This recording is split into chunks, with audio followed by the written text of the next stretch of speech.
오늘 본문은 이 남유다 백성들에게 임할 징계 가운데에서 이루어질 구원을 예언하고 있습니다. 앞선 28장 23절에서 29절까지의 말씀은 이 농부의 비유를 통해서 범죄한 백성에 대해서 징계를 하시지만 그 징계의 목적이 멸망이 아니라 연단이라는 사실을 말씀해 주셨습니다.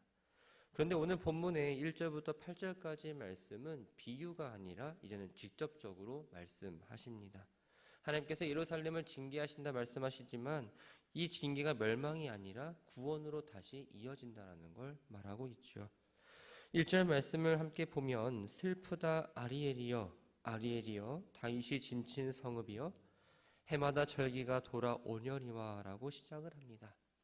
여기서 다윗이 진친 성읍이란 말은 이 다윗이 왕이 되고 나서 여보숙석을 치고 시온산성을 탈환합니다.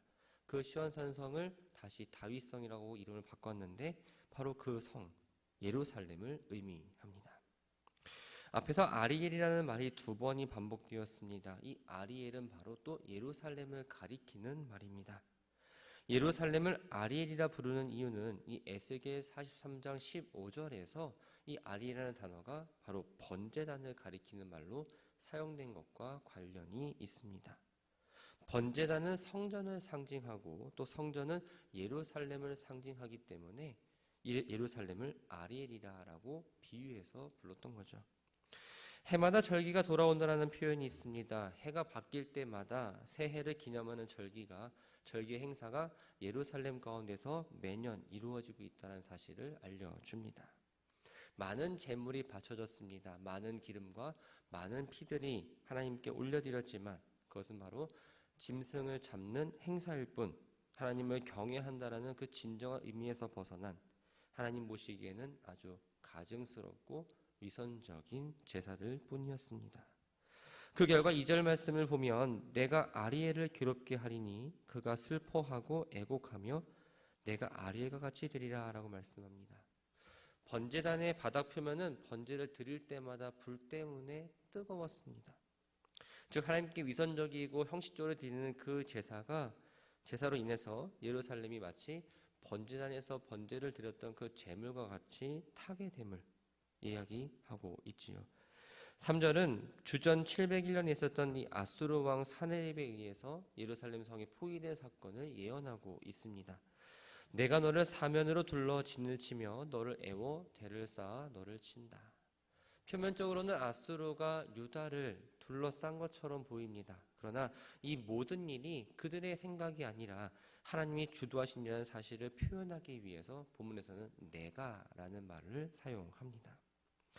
4절에서는 예루살렘 주민들이 아수르를 통한 심판 이후에 철저히 낮아지게 될 거라는 사실을 이야기합니다. 내 목소리가 신접한 자의 목소리같이 땅에서 나며 내 말소리가 티끌에서 짓거리니라. 신접한 자가 귀신을 부르기 위해서 주문을 외우고 알아들을 수 없는 말을 하는 것처럼 대적들에게 포위되다 보니 자신의 말을 정확하게 할 수 없고 또 이 티끌과 같이 비천하게 되어서 그들이 아무런 무슨 이야기를 하더라도 그들의 소리에 귀 기울이지 않는다는 사실을 이야기하지요. 5절부터 8절까지의 말씀은 예루살렘을 징계하지만 그것이 멸망이 아니라 구원을 받으며 또한 예루살렘을 치는 자들이 오히려 징계를 받을 거라는 사실을 예언합니다. 5절 말씀을 보면 내 대적의 물이라는 단어와 또 강포한 자의 물이라는 표현이 나옵니다. 이것은 바로 하나님의 심판 도구로 사용되었던 아수르 군대를 의미합니다. 아수르 군대는 엄청난 군대였습니다.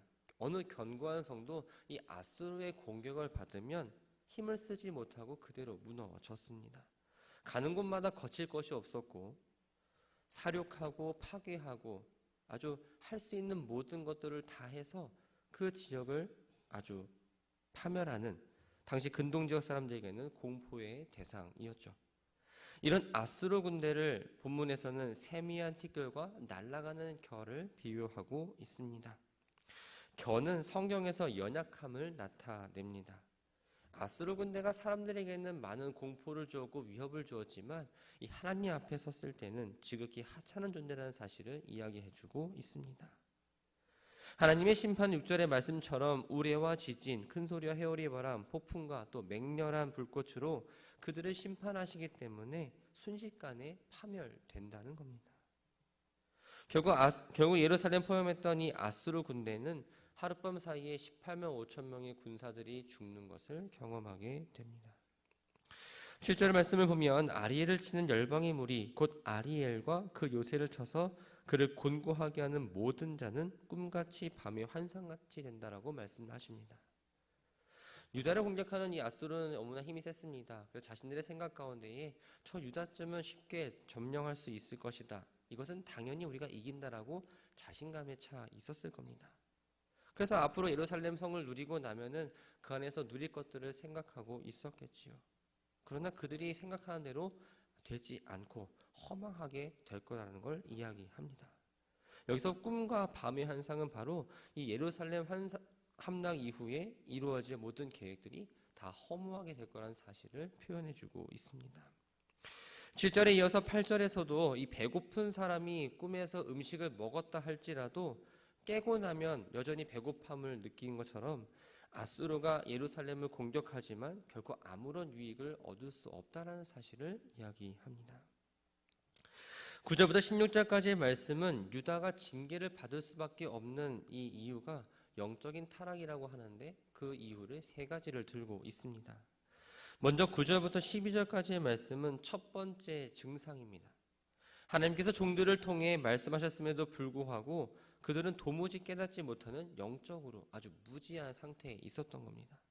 9절 말씀을 보면 그들의 취함이 포도주로 말미암음이 아니며 비틀거림이 독주로 말미암음이 아니다라고 말씀합니다. 여기서 취한다라는 건 육체적으로 취한다는 의미가 아니라 영적으로 무감각해지고 도덕적으로도 아주 타락한 상태를 의미합니다. 남유다가 이렇게 영적 상태를 가질 수밖에 없었던 건 바로 하나님의 말씀에 귀를 기울이지 않았기 때문이죠. 하나님의 말씀에 귀를 기울이지 않았기 때문에 하나님과 멀리 떨어진 삶을 살았고 하나님과 전혀 상관없는 삶을 살았기 때문에 그들의 영적 상태가 이랬던 겁니다. 10절을 보면 하나님께서 친히 하나님의 백성들이 영적으로 무감각해져서 말씀을 깨닫지 못하도록 그냥 내버려 두셨다라고 표현을 합니다. 여기서 잠은 휴양, 어떤 휴식의 개념이 아니라 영적인 수면, 또 영적 무감각을 의미합니다. 하나님께서 남유다 백성들에게 영적으로 무감각을 주셨다는 의미가 아니라 그들이 죄악된 본성에 따라서 행동하도록 그냥 냅두셨다라는 거죠. 11절과 12절 말씀을 보면 선지자들을 통한 하나님의 계시가 마치 봉안책과 같아서 아무리 유식한 사람이라도 그것을 깨닫지 못하고 무식한 사람은 더더욱 깨달을 수 없다는 사실을 이야기합니다. 그들은 하나님의 말씀보다는 자신의 지혜와 능력을 믿고 교만했습니다. 그러다 보니까 당연히 영적으로 눈이 어두워질 수밖에 없었고 하나님의 그 말씀이 마치 봉인된 책처럼 깨닫지 못하고 열어서 알 수도 없었던 겁니다. 결국 유다는 꼼짝없이 밀려오는 이 재앙을 그냥 받아서 고통을 겪을 수밖에 없었던 겁니다. 13절과 14절 말씀은 두 번째 증상입니다. 바로 외식적이고 관습적인 신앙 때문이었습니다. 북이스라엘은 남유다와 분열이 되면서 우상숭배에 빠지면서 하나님을 향한 그 신앙을 거의 포기했습니다. 물론 유다 역시 우상숭배를 하긴 했지만 그들은 늘 하나님의 백성이라는 그 자긍심이 있었고 하나님을 경외한다면서 성전 제사를 계속 유지합니다. 특히 이들은 성전 제사를 열심히 생각하기 때문에 하나님께 드리는 제물이 넘쳐날 정도였습니다. 그러나 하나님은 13절에서 이렇게 말씀하십니다. 이 백성이 입으로는 나를 가까이 하며 입술로는 나를 공경하나 그들의 마음은 내게서 멀리 떠났다. 형식적으로 하나님을 경외했지만 하나님의 말씀에는 순종하지 않았던 겁니다. 그들이 하나님을 경외하고 사랑했다면 어떠한 의식과 제사만을 챙기는 것이 아니라 말씀에 근거하는 삶을 살았어야 했습니다.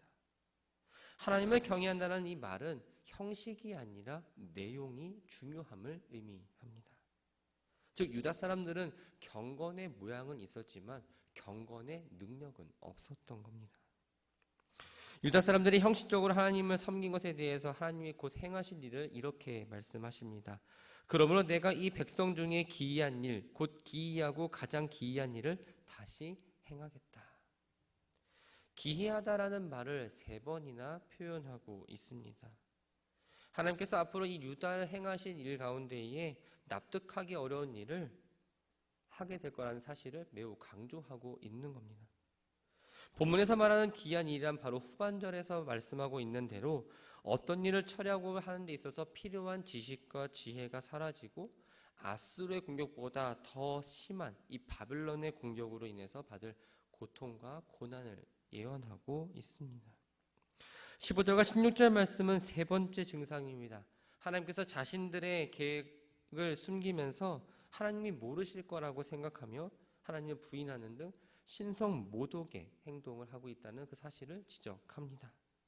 15절에 자기의 계획이라는 이 말은 유다의 지도자들이 애굽에게 군사적 도움을 요청하고 그래서 아수르의 공격에 대한 그 어려움을 해결하고자 하는 그들의 계획을 말합니다. 이사야는 오래전부터 남유다가 이방의 강대국을 의지하는 태도에 대해서 어리석다라고 지적을 해왔습니다. 그리고 오직 하나님만을 찾고 하나님만을 의지하라라고 권면을 했죠. 그런데 남유다는 그들의 그 말을 무시했고 이사야 선지자 자신도 모르게 은밀히 애굽과 동맹을 맺었습니다. 그리고 이러한 행동은 하나님께서 모르실 거라고 생각을 합니다. 그러나 16절 말씀을 보면 이러한 남유다 백성들의 태도가 잘못되었다라는 것을 지적합니다.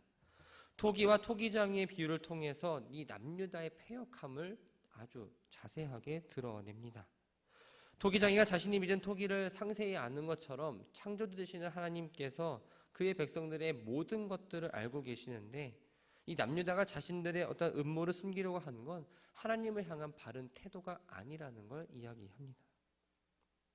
유다는 자신들의 진정한 주인이 하나님의 다스림을 잊어버렸고 하나님을 무시하는 이들의 말과 행동은 자신의 근본을 잊어버린 어떠한 무지와 패역으로 인해서 죄를 받을 수밖에 없었던 겁니다. 17절부터 24절까지의 말씀은 영적 타락으로 인해서 심판이 불가피하지만 하나님께서 다시 그 백성들을 구원하시고 회복시키는 사실을 이야기합니다. 17절은 머지않아서 하나님에 의해 이 세상의 변화가 일어날 것을 예언합니다. 그 예언의 내용은 무엇일까요? 바로 18절 말씀입니다. 그날에 못 듣는 사람이 책의 말을 들을 것이며 어둡고 캄캄한 데에서 맹인의 눈이 볼 것이다. 여기서 못 듣는 사람이라는 말은 이방인과 이 유다 백성들 가운데에서 하나님 말씀에 관심이 없던 사람들을 말합니다. 사실 이방인들은 구약 계시의 직접적인 대상은 아니었습니다. 그리고 하나님의 백성이면서 그 말씀에 관심 없었던 이 유다 백성들은 영적인 귀머거리였던 겁니다. 하나님의 말씀을 깨닫지 못하던 이 영적 귀머거리인 남유다 백성들이 하나님의 구원의 날에 그들의 죄를 회개함으로써 그들의 귀가 열리고 하나님의 말씀을 듣고 이해하게 되며 장차 온 세계의 민족들이 하나님의 말씀을 통해서 깨닫고 구원을 얻을 거라는 사실을 이야기합니다. 19절 말씀은 미래에 약속된 하나님의 축복을 받을 상속자는 겸손하고 가난한 자라고 규정을 합니다. 겸손한 자에게 여호와의 말미암아 기쁨이 더하겠고 사람 중 가난한 자가 이스라엘의 거룩하신 이로 말미암아 즐거워하니라. 여기서 겸손한 자라는 말은 사람들이 보기에 아주 성격이 거칠지 못하고 마음이 여린 사람을 의미합니다. 그러다 보니까 이들은 쉽게 화를 내거나 노하지 않습니다. 사람들이 봤을 때는 조금 쉽게 보이니까 그 사람들을 향해서 착취를 하기도 하고 이 사람들은 기득권에서 자연스럽게 소외가 됩니다. 당연히 탐욕과 부정을 하고 이익을 취하고자 하는 이 세상에서 기쁨을 얻지 못하고 오직 이들의 기쁨은 하나님으로부터밖에 얻을 수 없었습니다.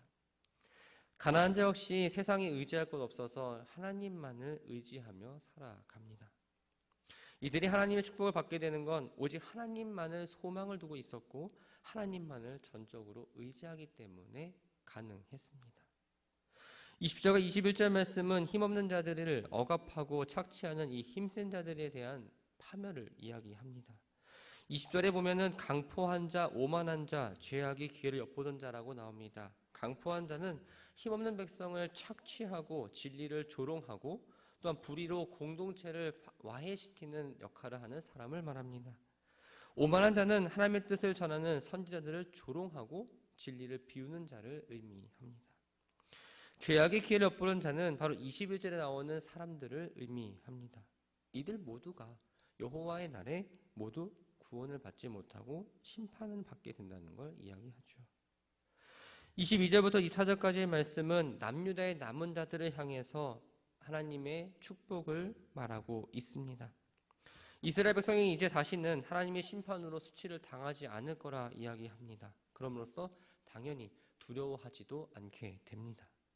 하나님께서 이스라엘의 모든 압제에서 구원하게 될 것이고 하나님으로부터 구원받은 백성은 오직 하나님만을 찬양하고 하나님만을 경외한다라고 이야기합니다. 그리고 마지막으로 영적으로 무지해서 하나님의 교훈을 멸시했던 사람들이 하나님의 교훈을 기쁨으로 받아들이고 하나님의 말씀을 이해하고 순종함으로 된다면서 오늘 29장의 말씀을 마무리하고 있습니다. 하나님이 유다 땅에 내리신 재앙 가운데 가장 강력했던 건 바로 백성이 깊은 잠을 빠진 가운데에서 그냥 내버려 두셨다라는 겁니다. 그들은 더 이상 하나님의 말씀이 들리지 않았습니다. 그리고 하나님의 말씀이 무엇인지 몰랐고 하나님의 뜻을 이해하지 못했습니다. 그들은 마치 봉해진 책을 그냥 앞에 둔 것과 같은 상태로 살았던 겁니다. 여러분들에게 성경은 설교를 들을 때만 펴있는 책이십니까? 아니면 늘 열려있는 책이십니까?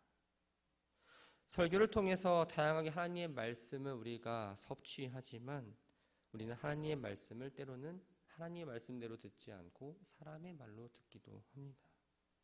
말씀을 깨닫지 못하고 영적으로 눈이 가려진 사람은 하나님의 말씀을 이해하거나 하나님의 말씀대로 살아갈 수 없습니다.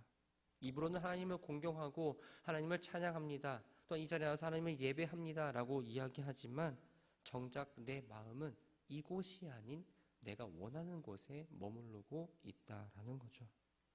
신앙은 지킨다고 하지만 껍데기만 있을 뿐 그 알맹이는 오직 나를 향한 욕망과 내가 원하는 탐욕에 머무르고 있다라는 겁니다. 그렇기 때문에 우리는 말씀을 통해서 내 상태를 점검해야 합니다. 내가 하나님 말씀대로 잘 살아가고 있는가? 하나님의 말씀이 내가 잘 받아들이고 있는가? 하나님의 말씀이 거북해서 내가 하나님의 말씀을 멀리하고 있지는 않은가? 가장 또 중요한 건 바로 내 영이 잠들지 않기를 늘 기도하시기 바랍니다. 육체의 몸을 깨워서 이 자리에 나왔습니다. 단순히 의무감으로 나오는 건 아닐 겁니다. 하나님 만나기 위해서 나왔습니다. 하나님과 대화하기 위해서 나왔습니다. 그 관계를 유지하기 위해서 나왔습니다. 근데 영적으로 깨어있을 때 그 관계는 유지됩니다. 바라고 소망하는 건 날마다 주시는 그 말씀을 통해서 나를 비춰보고 또 하나님과 기도하는 가운데에 내 영이 온전히 주님께로만 향할 수 있도록 늘 기도하는 우리 모두가 되기를 주님의 이름으로 축원합니다.